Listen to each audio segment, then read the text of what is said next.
So yeah, we're sharing the slot. I'm just going to keep mine fairly brief so that Helen gets more time for hers, because she's doing the more exciting work today.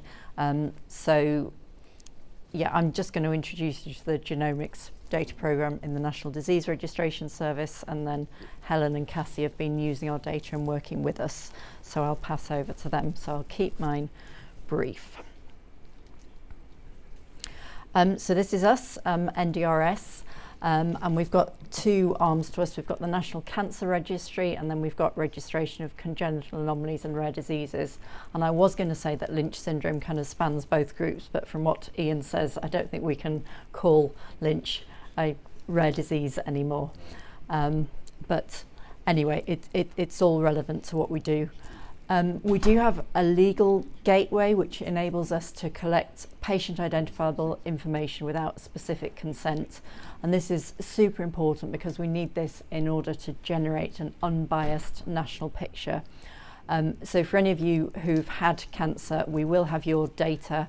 Obviously we're super careful with it, we've got to follow all the governance procedures, but we want to be transparent and let you know that we have got your data and that we're using it for good things and we're looking after it.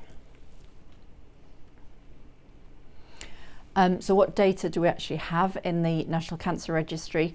Well, we've got all sorts of things, ranging right from the lifestyle, the diagnosis, the treatment, and so on, and all the follow-up and care.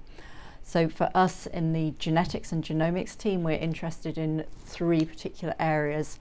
The first one on genetic risk, we get all the DNA testing data from the labs. This is what we call the germline variants. This is for looking for inherited mutations in the MMR genes. We also get the molecular data on, this is direct testing on tumours. We call this somatic data.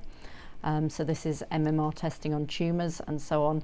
And then the other area where our team is really involved is for any of you guys who've had genetic counselling, the NHS Genetics Service will check all the family diagnoses with us in the National Cancer Registry to make sure we've got a proper picture of what's going on in the family. I'll keep this one fairly brief. This is just to... Can I just ask, how far back does that data on the Cancer Registry go back? Mainly back to the sort of the 1960s, but I think we've even got some that's before that, so it's a very, very kind of well established service. No, because I was just thinking, because it's come through from, with me, it's possibly come through from my nan to my mum, and obviously her sister, my aunt, and then me, which would be from about the 1960s on. So that's why I was just wondering. Yeah, it might not be quite complete from the 60s, but you know, now we're all more electronic and really complete. So just a reminder of the difference between somatic and germline testing. Somatic testing is when we just look at the tumour itself and look at the DNA changes that have occurred in the tumour. So the person on the left as having a somatic test. Germline testing is when we test the blood to look at the genetic variants that you've inherited. So the person on the right has Lynch syndrome, so they have a genetic variant in every cell of their body, and obviously more mutations in the tumour. So that's just the difference. This is just showing the sort of scale of the data we're looking for. This is the germline data, this is the inherited cancer data. So we've got data on over 144,000 people who've been tested for susceptibility to breast or colorectal cancer. In terms of the people who've been tested for Lynch genes, that's just over 19,000, with genetic variants found in about 6,700 of them. And we can see the detection rates here. And if you're not known to be a family from Lynch syndrome, but you're tested because of family history or characteristics of your tumour, then there's about a 25%, 27% pickup rate from that. If you are already known to be part of a family with Lynch syndrome, it's a higher pickup rate, as we would expect.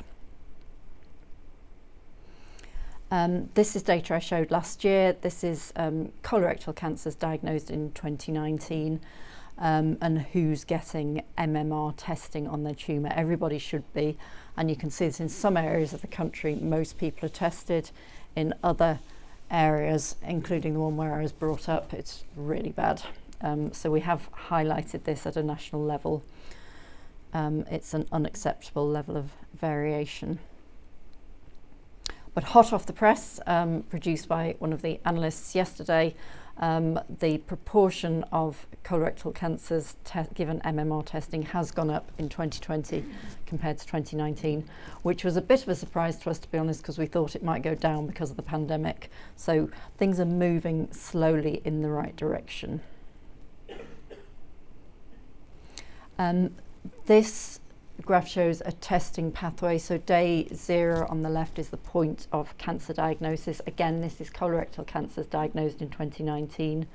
You can see that the initial test on the tumour, the MMR test, happens within the first 3-4 weeks. Some people, but not enough, get follow-up testing on their tumours.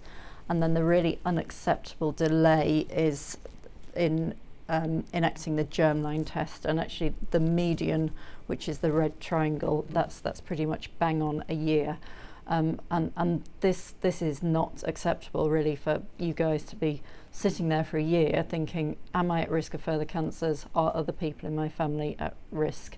We really need to get this time down, and we've highlighted this.